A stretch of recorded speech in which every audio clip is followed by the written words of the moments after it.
प्रधानमंत्री मोदी ने अंतरिक्ष यात्रा पर गए शुभांशु शुक्ला से बात की है। इंटरनेशनल स्पेस स्टेशन से दुनिया को देख रहे शुभांशु ने कहा कि अंतरिक्ष से भारत बहुत भव्य दिखता है। खास बात यह है कि प्रधानमंत्री मोदी भी शुभांशु के स्पेस एक्सपीरियंसेस के बारे में सुनने को उतने ही उत्सुक थे जितने आम भारतीय हैं। मोदी पूरी तैयारी के साथ आए थे। उन्होंने शुभांशु से स्पेशल मिशन और वहां किए जाने वाले एक्सपेरिमेंट्स के बारे में काफी सवाल पूछे। प्रधानमंत्री मोदी और शुभांशु शुक्ला के बीच की ये एक्साइटिंग बातचीत आप ही सुनिए। मैं ज्यादा समय नहीं ले रहा हूं, तो सबसे पहले तो ये बताइए, वहां सब कुशल मंगल है? आपकी तबीयत ठीक है? जी प्रधानमंत्री जी, बहुत बहुत धन्यवाद आपकी विशेष का और 140 करोड़ मेरे देशवासियों की विशेष का। मैं यहाँ बिल्कुल ठीक हूँ, सुरक्षित हूँ। आप सबके आशीर्वाद और प्यार की वजह से बहुत अच्छा लग रहा है। बहुत नया एक्सपीरियंस है ये, और कहीं ना कहीं बहुत सारी चीज़ें ऐसी हो रही हैं जो दर्शाती हैं कि मैं और मेरे जैसे बहुत सारे लोग हमारे देश में और हमारा भारत किस दिशा में जा रहा है। ये जो मेरी यात्रा है, ये पृथ्वी से ऑर्बिट की 400 किलोमीटर तक की जो छोटी सी यात्रा है, ये सिर्फ मेरी नहीं है। मुझे लगता है कहीं ना कहीं हमारे देश की भी यात्रा है। बिकॉज जब मैं छोटा था, मैं कभी सोच नहीं पाया कि मैं एस्ट्रोनॉट बन सकता हूँ, लेकिन मुझे लगता है आपके नेतृत्व में आज का भारत ये मौका देता है और उन सपनों को साकार करने का भी मौका देता है। तो ये बहुत बड़ी उपलब्धि है मेरे लिए, और मैं बहुत गर्व फील कर रहा हूँ कि मैं यहाँ पे अपने देश का प्रतिनिधित्व कर पा रहा हूँ। धन्यवाद प्रधानमंत्री। शुभ, आप दूर अंतरिक्ष में है, जहां ग्रेविटी ना के बराबर है, पर हर भारतीय देख रहा है कि आप कितने डाउन टू अर्थ है। आप जो गाजर का हलवा ले गए हैं, क्या उससे अपने साथियों को खिलाया? जी प्रधानमंत्री जी, ये कुछ चीज़ें मैं अपने देश की खाने की लेके आया था, जैसे गाजर का हलवा, मूंग दाल का हलवा और आमरस। और मैं चाहता था कि ये बाकी भी जो मेरे साथी हैं, बाकी देशों से जो आए हैं, वो भी इसका स्वाद लें और चखें। जो भारत का जो रिच कुलिनरी हमारा जो हेरिटेज है, उसका एक्सपीरियंस लें। तो हम सभी ने बैठ के इसका स्वाद लिया साथ में, और सबको बहुत पसंद आया। कुछ लोग हैं कि कब वो नीचे आएंगे और हमारे देश आए और इनका स्वाद ले सके हमारे साथ। शुभ, परिक्रमा करना भारत की सदियों पुरानी परंपरा है। आपको तो पृथ्वी माता की परिक्रमा का सौभाग्य मिला है। अभी आप पृथ्वी के किस भाग के ऊपर से गुजर रहे होंगे? जी प्रधानमंत्री जी, इस समय तो मेरे पास ये इंफॉर्मेशन उपलब्ध नहीं है, लेकिन थोड़ी देर पहले मैं खिड़की से, विंडो से बाहर देख रहा था, तो हम लोग हवाई के ऊपर से गुजर रहे थे। और हम दिन में 16 बार परिक्रमा करते हैं। 16 सूर्योदय और 16 संन्यास, सनराइज और सनसेट हम देखते हैं ऑर्बिट से। और बहुत ही अचंभित कर देने वाला ये पूरा प्रोसेस है। इस परिक्रमा में, इस तेज गति में, हम इस समय करीब 28,000 किलोमीटर प्रति घंटे की रफ्तार से चल रहे हैं आपसे बात करते वक्त। और ये गति पता नहीं चलती क्योंकि हम तो अंदर हैं, लेकिन कहीं ना कहीं ये गति जरूर दिखाती है कि हमारा देश कितनी गति से आगे बढ़ रहा है इस समय, कि हम यहाँ पहुंचे हैं और अब यहाँ से और आगे जाना है। अच्छा शुभ, अंतरिक्ष की विशालता देखकर सबसे पहला विचार क्या आया आपको? प्रधानमंत्री जी, सच में बोलो तो जब पहली बार हम लोग ऑर्बिट में पहुंचे, अंतरिक्ष में पहुंचे, तो पहला जो व्यू था वो पृथ्वी का था। और पृथ्वी को बाहर से देख के जो पहला ख्याल और पहला जो थॉट मन में आया वो ये था कि पृथ्वी बिल्कुल एक दिखती है। मतलब बाहर से कोई सीमा रेखा नहीं दिखाई देती, कोई बॉर्डर नहीं दिखाई देता। और दूसरी चीज जो बहुत नोटिसेबल थी, जब पहली बार भारत को देखा, तो हम मैप पे पढ़ते हैं भारत को, हम देखते हैं बाकी देशों का आकार कितना बड़ा है, हमारा आकार कैसा है, वो मैप पे देखते हैं। लेकिन वो सही नहीं होता, क्योंकि वो हम 3D ऑब्जेक्ट को 2D यानी पेपर पे हम उतारते हैं। भारत सच में बहुत भव्य दिखता है, बहुत बड़ा दिखता है। जितना हम मैप पे देखते हैं उससे कहीं ज्यादा बड़ा। और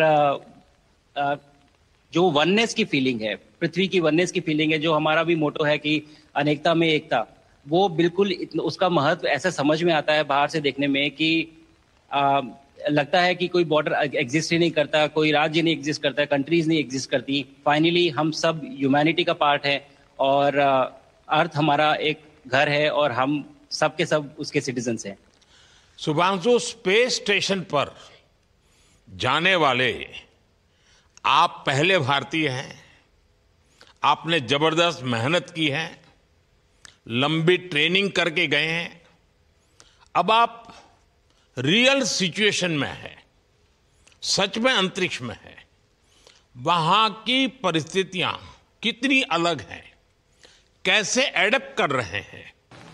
यहाँ पे तो सब कुछ ही अलग है प्रधानमंत्री जी। ट्रेनिंग की हमने पिछले पूरे 1 साल में। सारे सिस्टम्स के बारे में मुझे पता था, सारे प्रोसेस के बारे में मुझे पता था, एक्सपेरिमेंट्स के बारे में मुझे पता था, लेकिन यहाँ आते ही सडनली सब चेंज हो गया। बिकॉज हमारे शरीर को ग्रेविटी में रहने की इतनी आदत हो जाती है कि हर एक चीज उससे डिसाइड होती है। पर यहाँ आने के बाद चूंकि ग्रेविटी माइक्रो ग्रेविटी है, एब्सेंट है, तो छोटी छोटी चीजें भी बहुत मुश्किल हो जाती हैं। अभी आपसे बात करते वक्त मैंने अपने पैरों को बांध रखा है, नहीं तो मैं ऊपर चला जाऊंगा और माइक की जरूरत नहीं होती। तो शुभांशु, यहाँ के जो रिजल्ट चंद्रयान की सफलता के बाद देश के बच्चों में, युवाओं में विज्ञान को लेकर एक नई रुचि पैदा हुई। अंतरिक्ष को एक्सप्लोर करने का जज्बा बढ़ा।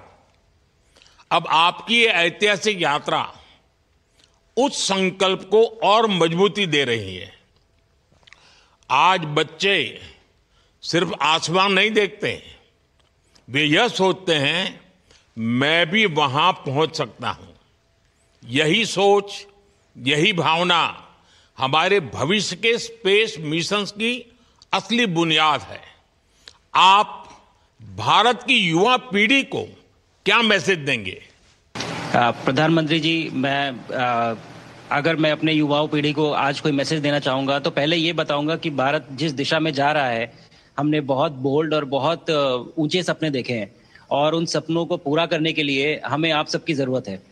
तो उस जरूरत को पूरा करने के लिए मैं ये कहूंगा कि सक्सेस का कोई एक रास्ता नहीं होता कि आप कभी कोई एक रास्ता लेता है, कोई दूसरा रास्ता लेता है, लेकिन एक चीज जो हर रास्ते में कॉमन होती है वो ये होती है कि आप कभी कोशिश मत छोड़िए, नेवर स्टॉप ट्राइंग।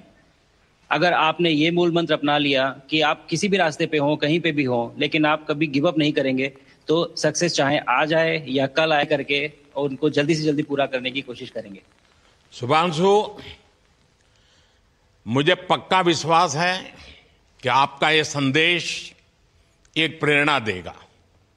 और जब हम आपके जाने से पहले मिले थे, आपका परिवारजन के भी दर्शन करने का अवसर मिला था और मैं देख रहा हूं कि आपके परिवारजन भी सभी उतने ही भावुक है, उत्साह से भरे हुए हैं। शुभांशु, आज मुझे आपसे बात करके बहुत आनंद आया। मैं जानता हूं आपकी जिम में बहुत काम है और 28,000 किलोमीटर की स्पीड से काम कर रहे हैं आपको, तो मैं ज्यादा समय आपका नहीं लूंगा। आज मैं विश्वास से कह सकता हूं कि ये भारत के गगनयान मिशन की सफलता का पहला अध्याय है। आपकी यह ऐतिहासिक यात्रा सिर्फ अंतरिक्ष तक सीमित नहीं है, यह हमारी विकसित भारत की यात्रा को तेज गति और नई मजबूती देगी। आपके मन में, क्योंकि मैं सवाल नहीं पूछना चाहता, आपके मन में जो भाव है अगर वो आप प्रकट करेंगे, देशवासी सुनेंगे, देश की युवा पीढ़ी सुनेगी, तो मैं भी खुद बहुत आतुर हूं कुछ और बातें आपसे सुनने के लिए। धन्यवाद प्रधानमंत्री जी। यहाँ ये पूरी जर्नी जो है, ये अंतरिक्ष तक आने की और यहाँ ट्रेनिंग की और यहाँ तक पहुँचने की, इसमें बहुत कुछ सीखा है प्रधानमंत्री जी मैंने। लेकिन यहाँ पहुँचने के बाद मुझे पर्सनल एकम्प्लिशमेंट तो एक है ही, लेकिन कहीं ना कहीं मुझे ये लगता है कि ये हमारे देश के लिए एक बहुत बड़ा कलेक्टिव अचीवमेंट है। और मैं हर एक बच्चे को जो ये देख रहा है, हर एक युवा को जो ये देख रहा है, एक मैसेज देना चाहता हूं, और वो ये है कि अगर आप कोशिश करते हैं और आप अपना भविष्य बनाते हैं अच्छे से, तो आपका भविष्य अच्छा बनेगा और हमारे देश का भविष्य अच्छा बनेगा। और केवल एक बात अपने मन में रखिए, that sky is never the limit, ना आपके लिए, ना मेरे लिए, और ना भारत के लिए। और ये बात हमेशा अगर आपने मन में रखी तो आप आगे बढ़ेंगे, आप अपना भविष्य उजागर करेंगे और आप हमारे देश का भविष्य उजागर करेंगे। और बस मेरा यही मैसेज है प्रधानमंत्री जी। और मैं बहुत ही भावुक और बहुत ही खुश हूं कि मुझे मौका मिला आज आपसे बात करने का, और आपके थ्रू 140 करोड़ देशवासियों से बात करने का। जो ये देख पा रहे हैं, ये जो तिरंगा आप मेरे पीछे देख रहे हैं, ये यहाँ नहीं था। आज कल के पहले जब मैं यहाँ पे आया हूँ तब हमने ये यहाँ पे पहली बार लगाया है। तो ये बहुत भावुक करता है मुझे और बहुत अच्छा लगता है देख के कि भारत आज इंटरनेशनल स्पेस स्टेशन पहुंच चुका है। शुभांशु, मैं आपको और आपके सभी साथियों को आपके मिशन की सफलता के लिए बहुत बहुत शुभकामनाएं देता हूं। शुभांशु, हम सबको आपकी वापसी का इंतजार है। अपना ध्यान रखिए, मां भारती का सम्मान बढ़ाते रहिए। अनेक अनेक शुभकामनाएं, 140 करोड़ देशवासियों की शुभकामनाएं, और आपको इस कठोर परिश्रम करके इस ऊंचाई तक पहुंचने के लिए बहुत बहुत धन्यवाद देता हूं। भारत माता की जय।